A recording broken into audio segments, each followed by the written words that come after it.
कहते हैं कि मैं खुश नहीं हूं, मैं सुखी नहीं हूं, लोग कहते हैं ना। और व्यक्ति से पूछिए तो केवल दुखों का अंबार बताता है और उसके पास कुछ बचा ही नहीं कि वो आपसे कुछ बताए। तो जो इस तरह की बात करते हैं वह एक तरह से क्या है, अभागे हैं। सब कुछ भरा जरा है कहते हैं ना, लेकिन फिर भी जो है उनको संतुष्टि नहीं है, खुश नहीं है। ज्यादा संख्या अभागों की है दादा कि भाग्यशालियों की है? संख्या किसकी ज्यादा है? अभागों की। इसीलिए जहां भाग्यशाली लोग होते हैं वो आपको कम दिखेंगे, ठीक है।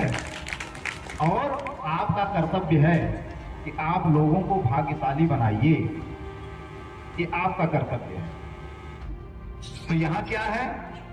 यहाँ पूज्य गुरुदेव का प्यार है। यहाँ जो दुकान लगी हुई है वो ज्ञान की दुकान है, प्रेम की दुकान है। जिसके पास जो सौदा होगा वही बेचेगा। किसी के पास सोना है तो सोना बेचेगा, किसी के पास मिट्टी है तो मिट्टी बेचेगा, किसी के पास प्रेम है तो प्रेम बांटेगा, बेचेगा नहीं, बांटेगा। इसलिए ऐसे धामों पर, ऐसे स्थानों पर जहां गुरु की सत्ता विराजमान होती है, वहां भाग्यशाली लोग ही आते हैं और आप सभी भाग्यशाली लोग। एग्जाम्पल दे रहा हूं, बड़े दावे से कह रहा हूं। क्या? एक महात्मा जी थे, उनके साथ एक कोई आगंतुक मिला और किसी महात्मा की चर्चा होने लगी कि उनके यहाँ बहुत ज्यादा भीड़ होती है। तो महाराज जी ने कहा कि चलो, दिल्ली में उसको ले गए, उस चेले को जो मिला, कहें चलो देखो भीड़ कैसे लगती है, देख लो। जब वहां पर पहुंचे तो बाबा जी उस अपने चेले को बोले कि तुम कुछ बोलना नहीं, बिल्कुल मत बोलना। जब कोई पूछता था बाबा जी ये कौन है, तो बाबा जी धीरे से कहते तो बोलो नहीं कुछ, ये मौनी बाबा है, 14 साल से नहीं बोल रहे हैं। तो जनता क्या की? 2 लोग आए, उनका चरण स्पर्श किए, बाहर गए, लोगों से बताए एक ऐसे बाबा जी आए हैं जो 14 साल से आज तक कुछ भी नहीं बोले हैं। तो सभी के मन में एक धारणा आ गई, चलते हैं उनका दर्शन करते हैं। भीड़ लग गई एकदम से। ये क्या है? अभी आप जाके कह दो कि मैं गई थी आश्रम पर और गुरुजी ने ऐसे कर दिया, ऐसे हो गया, तो अगले रविवार को देखो भीड़ ही भीड़। सही है कि नहीं है? अभी पिछले रविवार को कुछ लोग हमारे पास आए तो मैंने उनसे पूछा कहां कहां इस मैटर में आप गए हो, वो तमाम स्थानों का जिक्र किए। हमने कहा क्या गुरुजी मिले आपसे? बोले कि नहीं मिले। हमने कहा कितनी बार गए? कहें 4-5 बार हो आए हैं। हम कहे एक बार जाने में कितना खर्च होता है? कहें लगभग 20,000 रुपए। हमने कहा जब 20,000 खर्च होते हैं तो कभी मिले गुरुजी? तो उन्होंने बताया आज तक नहीं मिल पाए। सच्ची बात बता, उन्होंने कहा आज तक हम मिल ही नहीं पाए। अब बताओ तुम गए और मिल भी नहीं पाए, ऐसे मिलन से क्या मतलब है? दर्शन नहीं कर पा रहे हो, कुछ पूछ नहीं पा रहे हो। इसलिए मैं बहुत नम्र भाव से कहता हूं कि जो भी लोग यहाँ किसी भी तरीके से कहीं से भी चल करके आ रहे हैं, वह वास्तव में बधाई के पात्र हैं। बाकी दुख कहना, सुख कहना, समस्या बतलाना, समस्या का समाधान कर लेना, ये बड़ी छोटी चीजें हैं। गुरुदेव ने अभी बहुत बड़ी बात की, आप भटको ना। कहीं भी जाओगे, बहुत नम्र भाव से प्यार से बता रहा हूं, कहीं भी जाओगे, कुछ भी कर लो, कुछ भी का मतलब कुछ भी कर लो, लेकिन बिना गुरु के कल्याण नहीं होने वाला, इसको पक्का जानो। तुमको घर छोड़ने की जरूरत नहीं है, परिवार छोड़ने की जरूरत नहीं है, बीवी बच्चों को छोड़ने की जरूरत नहीं है, बिजनेस व्यापार छोड़ने की जरूरत नहीं है, लेकिन गुरु से संबंध मत करो, निश्चित ही तुम पार पा जाओगे। लेकिन जब गुरुदेव ऐसे कहते हैं या कोई भी महापुरुष ऐसे कहते हैं तो मैं थोड़ा सा असहज सा हो जाता हूं। कैसे? मूल बात क्या है। मैं ये सोचने लगता हूं इतनी सरलता से बात कही जा रही है, इतनी सरलता से कि तुम कुछ भी मत करो, कुछ भी मत छोड़ो, केवल थोड़ा सा नाता बनाए रखो, फिर भी तुम पार पा जाओगे, फिर भी नहीं तैयार हो। कितना बड़ा दुर्भाग्य है साहब। क्या चाहते हैं आप? कंत बिना कामनी बसंत बिना कोकिला, कि दंत बिना हाथी और कमल बिना सर है। बिना प्रेमी के प्रेमिका का कोई वर्चस्व नहीं है, ना तो बिना प्रेमिका के किसी प्रेमी का वर्चस्व है। फिर भी अगर एक प्रेयसी कह दे खूब पूस की रात हो, कोहरा गिरता हो, शीत जिसको बोलते हैं ना, बूंदे टपकती हो, और वो कह दे कि आज मैं आपसे अर्धरात्रि में फला पगडंडी पर मिलना चाहती हूं। कब? पूस की रात में हवाएं चल रही हैं ठंडी ठंडी, इतना अंधेरा है कि टार्च भी जलाने से आपको रोशनी नहीं मिलेगी, क्योंकि कोहरा विकट है। लेकिन यदि उसने कह दिया कि मुझसे मिलो, तो आप इंतजार करते रहोगे कि कब वो दिन आए, कब वो घड़ी आए। बात समझिए, इसमें सत्संग है। और उस घड़ी का इंतजार करके आप चल पड़ते हो। ऐसे आपका मतलब सब तो मैं नहीं बोल रहा हूं, जो प्रेमी होते हैं वो पहुंच जाते हैं और मिल करके चले भी आते हैं। जानते हो क्यों? उनका प्रकृति साथ क्यों देती है? क्योंकि वो उनका भजन है। उनका जो भाव अपनी प्रेमिका के प्रति है, जो स्पर्धा है, जो समाज से लड़ने की ताकत उनके अंदर बैठती है, यही ताकत अगर आपके अंदर आ जाए गुरु के प्रति, तो आपको मुक्त होने से और आगे बढ़ने से कोई नहीं। ये बात है। सम्राट नमाज अदा कर रहा था, तब तक अपने प्रेमी के आगमन की समाचार को सुन करके सम्राट जा रहे थे रास्ते में, कहीं छाया मिली, नमाज का वक्त हो गया था। अपने सामंतों से बोले कि रुको, मैं यहीं नमाज अदा करूंगा। चटाई बिछा दी गई, नमाज उन्होंने शुरू किया। एक लड़की जो है भागते भागते उनको ढकेलते हुए, धक्का देते हुए चली गई। तो चूंकि वो नमाज अदा कर रहे थे इसलिए कुछ बोले नहीं, लेकिन जब वह वापस आ रही थी तब तक उनका नमाज पूरा हो गया था। सामंतों ने घेर लिया। सम्राट मूछें ऐंठ करके, रुको, कहन क्षमा करिए महाराज, मुझसे कोई गलती हो गई क्या? कहन तुम एक सम्राट को धक्का देके चली गई और पूछ रही हो मुझसे कोई गलती हो गई क्या? कहीं नहीं महाराज, मैंने आपको कब धक्का दिया? आप तो झूठ बोलते हो। कहन खबरदार, तलवार निकाल ली, अभी तुम्हारी गर्दन धड़ से अलग कर दूंगा। पूछो इन सबसे तुम मुझको धक्का मार के अभी गई कि नहीं गई? कहीं महाराज हो सकता है, लेकिन हमको याद नहीं है। अरे कहन पागल, अभी थोड़ी देर पहले की बात है, मैं नमाज पढ़ रहा था, अल्लाह ताला को याद कर रहा था, और तुम मुझे धक्का मार के गई, तुमको याद नहीं है? बेहुदा कहेंगी। अब पक्का है तुमको मैं फांसी पर करवा दूंगा। उसने कहा महाराज क्षमा करिएगा, आप नमाज अदा ही नहीं कर रहे थे। कहन मतलब? कहन अगर आप नमाज अदा करते होते तो मैं धक्का आपको मारी तो आपको धक्का न याद रहता। जिस प्रकार से मैं अपने प्रेमी से मिलने के लिए पागल होके, बावरी होके चली जा रही थी, मेरे रास्ते में सम्राट बैठा था और मैं उसको रौंदते हुए चली गई, मैं अपने आशिक के लिए। तो मेरा प्रेम उससे है। अगर ऐसे ही प्रेम आपको आज अल्लाह से होता, गॉड से होता, खुदा से होता, परमात्मा से होता, तो आप मुझसे प्रश्न ना पूछते। सम्राट कान पकड़े, शर्म से लाल हो गए, उसके चरणों में गिर गए, कहने की बिटिया मुझे क्षमा करो, तुम सही कहती हो कि अगर मैं सच्चे दिल से ईश्वर को याद करता होता तो मैं तुमसे उलाहना देने के लिए यहाँ नहीं बैठा है। ये होनी चाहिए आपके अंदर पराकाष्ठा गुरु के प्रति। तो वही शब्द आया, कंत बिना कामनी बसंत बिना कोकिला। बसंत का ऋतु हो और कोयल कू कू ना करता रहे तो अच्छा भी नहीं लगेगा। कि दंत बिना हाथी और कमल बिना सर है। हाथी खूब बड़ी खोत है ना, हाथी चली जा रही है और अगर उसके सूंड के नीचे से दांत ना निकला हो तो अच्छा लगेगा? अरे हाथी हो तो दांत, अगर दांत नहीं है तो हाथी भी सुंदर दिखने में नहीं है। और कमल बिना सर है, कितना भी बढ़िया तालाब लगाओ सजाओ, अगर उसमें कमल ना खिले हो तो तालाब अच्छा लगेगा? बोलो भाई, नहीं लगेगा।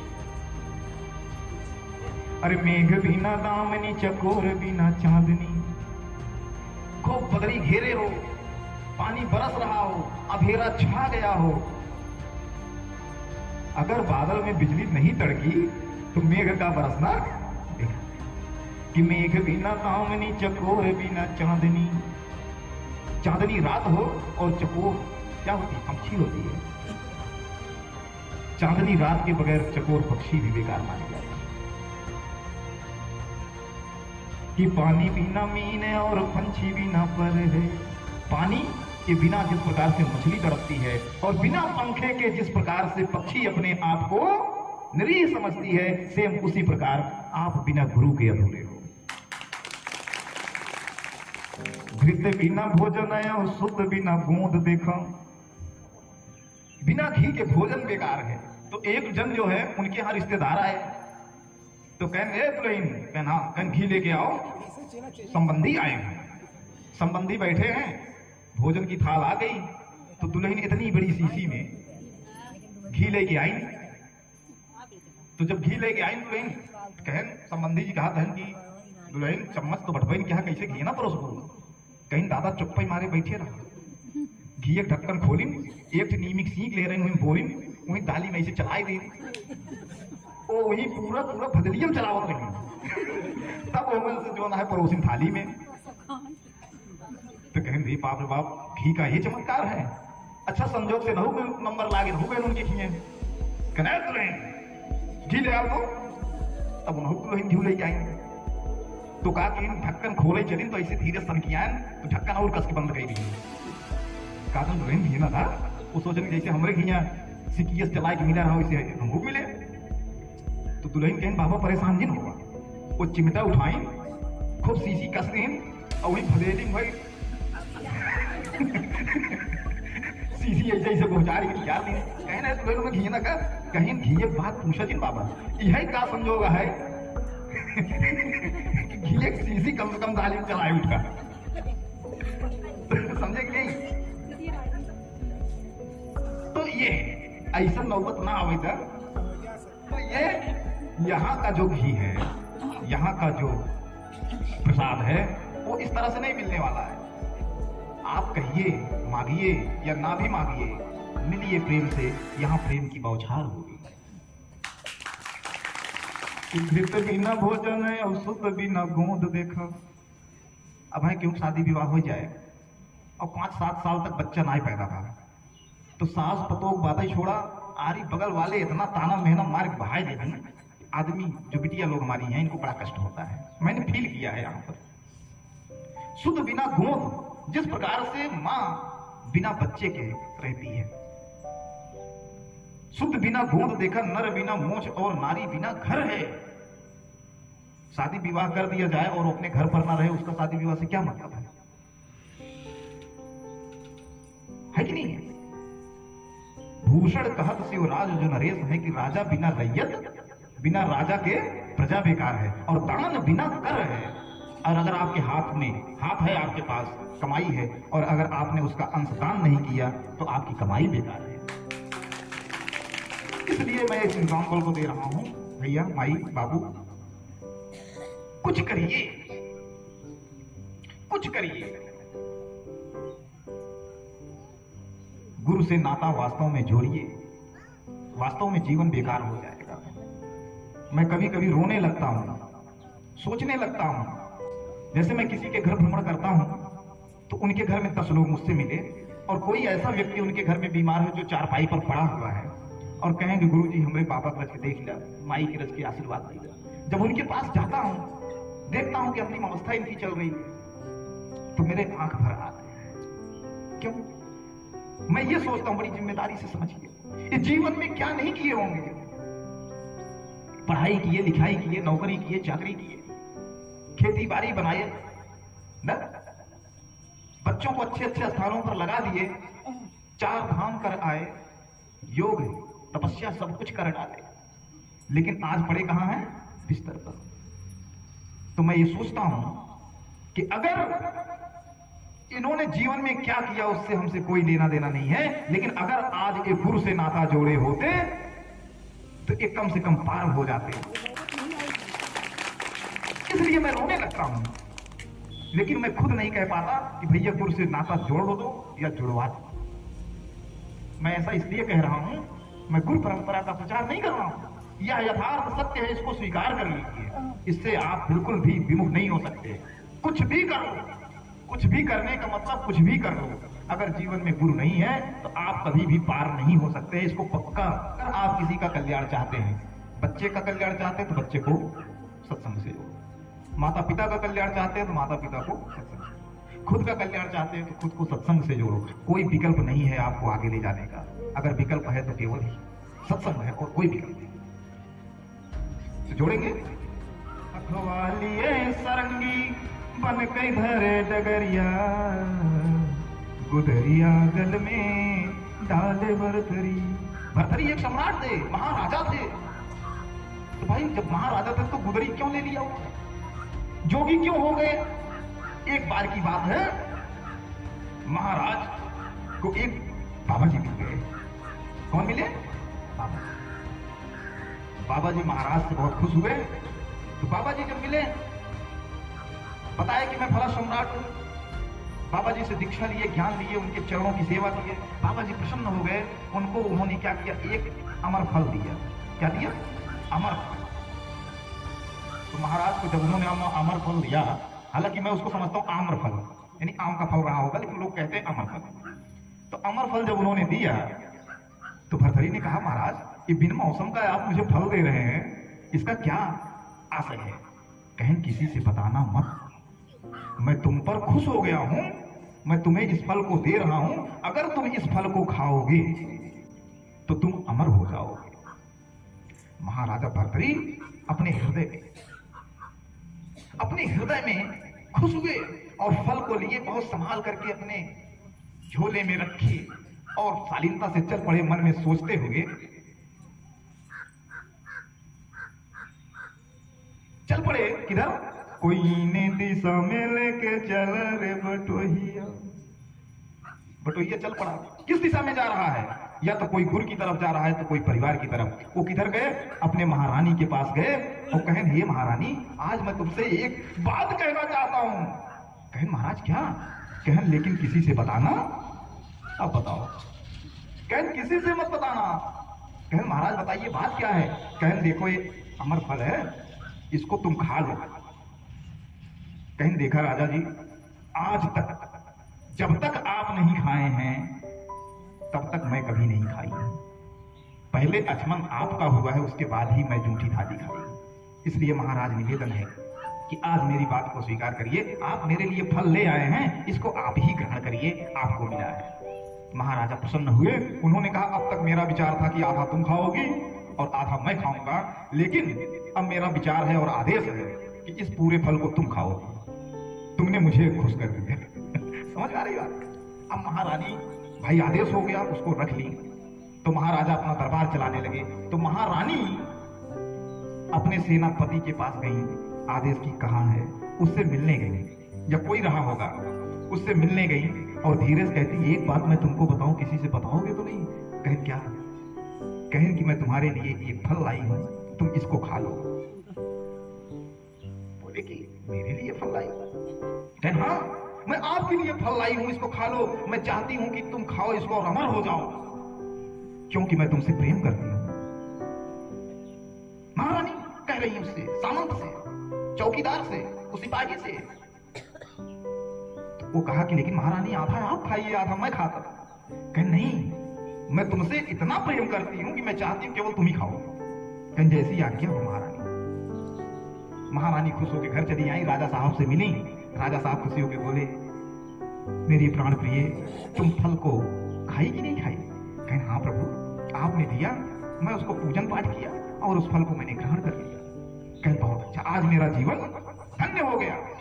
कौन ऐसा पति है जो ये ना चाहता हो कि मेरी पत्नी, अगर पत्नी से प्रेम है तो यही सोचेगा कि मेरी पत्नी मुझसे ज्यादा स्वस्थ रहे, सुंदर दिखे, सबल रहे, बीमार ना पड़े, सोचता है कि नहीं सोचता है? लेकिन महारानी ने राजा को क्या किया? धोखे में। अब वही जो सैनिक था वह सप्ताह में 15 दिन में कहा जाता था, उस जमाने में मोजरा सुनने लोग जाते थे जहां पर वैश्याएं नृत्य करती थी। तो वो उस फल को ठग करके ले गया और बाई से कहता है कि बाई जब मोजरा समाप्त हो तो मैं तुमसे मिलना चाहता हूं। तो बाई ने कहा, यानी उस वैश्या ने कहा ठीक है। वो जब मिलती है कहते हैं धीरे से, एक बात बताओ किसी से पता ना, ये मैं तुम्हारे लिए फल लाया हूं, इसको तुम खा लेना, क्योंकि अगर तुम ऐसे सुंदरी अगर इसको खा के अमर हो जाओगी तो मैं कम से कम जब तक जीऊंगा तुम्हारे नाच को देखने आता रहूंगा, इससे बड़ा सुख मेरे लिए कुछ नहीं। अब सोचिए, ले गए तो उसने क्या किया, नर्तकी ने उसको ले लिया। लेकिन उस नर्तकी को किससे प्रेम था?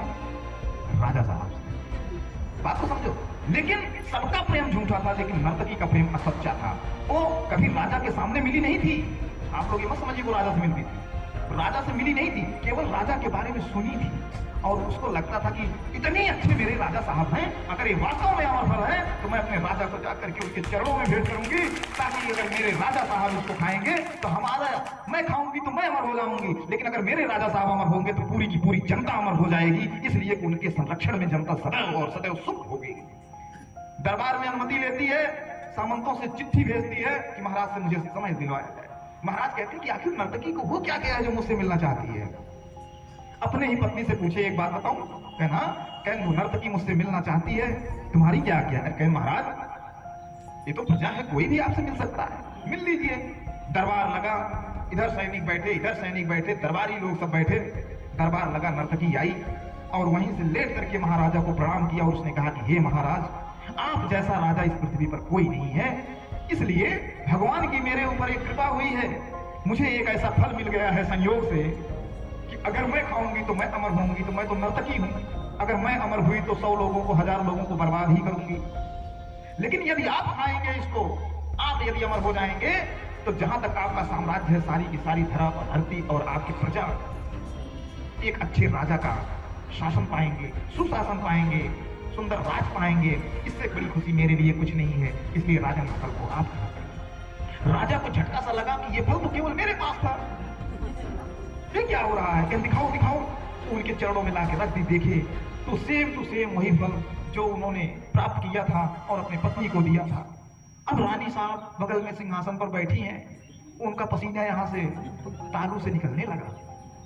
बोले कि सच्ची बता, अगर तू मुझसे प्रेम करती है ए नर्तकी, तो मैं तुम्हें आदेश करता हूं, आज अपने इस राजा के लिए सच सच बता दे कि तू इसको कहां पाई। उसने कहा मुझे एक आपका ही दरबारी सामंत ने दिया, कल बुलवाया जाए उसको। जब दरबारी सामंत आया उसने कहा महाराज हम कैसे आपसे झूठ बोले, हमको महारानी साहिबा ने दिया है। महारानी साहिबा ने दिया है? कह हाँ। कह महारानी साहिबा क्या सच में आपने दिया था इसको? अब क्या करती, प्रमाण तो मिल गया।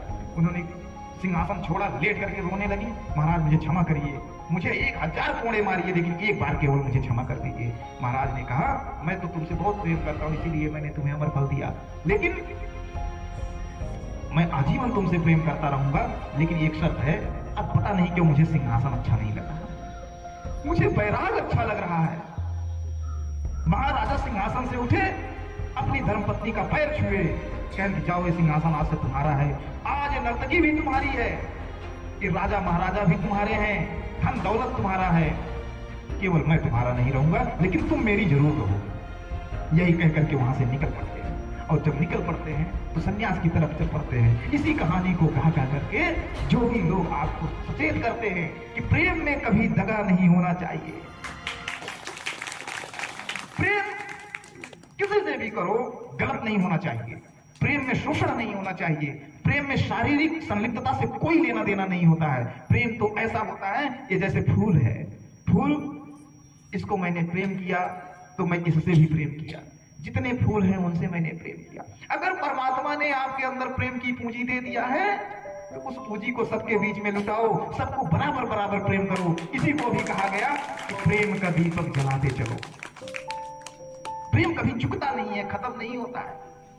प्रेम किसी, मैं नहीं कह रहा हूं प्रेम को ऐसा भी मत रखो कि बस सीमित हो जाए, नहीं, प्रेम असीमित है तो बराबर होता है। इसलिए मेरे सदगुरु भगवान कहते हैं ठाई आकर प्रेम का पढ़े सो पंडित। अगर तुम्हारे अंदर प्रेम आ गया, प्रेम की परिभाषा समझ गए, तो तुमसे बड़ा पवित्र, तुमसे बड़ा ऊर्जावान, तुमसे बड़ा भक्त कोई नहीं है। लेकिन ये मेरी माताओं, हे पितृजनों, भैया लोग, बाबू लोग, ये जीवन फिर नहीं मिलेगा, पक्का जाना। ये झगड़ा लड़ाई इधर उधर करके कुछ नहीं मिलने वाला है। एक दिन वेंटिलेटर पर जब पड़ जाओगे ना, तो केवल लोग देखने जाएंगे, जबकि पूछे कि माई कैसे बांटू, तो माई बोलिए नहीं कर पाए, खाली ऐसे कर, ऐसे केवल करोगे, इंजेक्शन नहीं लग पाएगा, शौच नहीं कर पाओगे, एनिमा लगाया जाएगा, कुछ भी नहीं होगा। अपना हाथ उठा के इधर से इधर भी नहीं कर पाओगे। इसलिए इस भाव भैया भक्ति को करो और इस प्रेम में डूबो। ये आपकी दो कौड़ी की शरीर किसी काम नहीं आएगी। अगर कोई काम आएगा, जो गुरुदेव अग्र की देही, तो हम हो गए नाम सने ही। अगर इस शरीर को पवित्र बनाना है, गुरु से नाता जोड़ करके नाम से जुड़ जाइए, बस यही मेरी हार्दिक इच्छा है और कुछ नहीं। प्रेम के बाद भाव को और प्रेम के गीत गाइए, गुरु का भजन करिए। इसलिए कह रहा हूं, हाथ उठाइए और कहो अपने हृदय में कि मैं सत्य के लिए और सत्य प्रेम के लिए, सत्संग के लिए मैं अपने जीवन को मजबूत करूंगी और लोगों को प्रतिबद्ध करूंगी। ऐसे आयोजनों में प्रस्तुत होने के लिए, ऐसे आयोजनों में पहुंचने के लिए, ऐसे धर्म के कार्यों में मैं हमेशा हाथ बढ़ाऊंगी। इसके लिए आप मुट्ठी बांध के अपने आप को मजबूत करिए। बोले सदगुरुदेव की।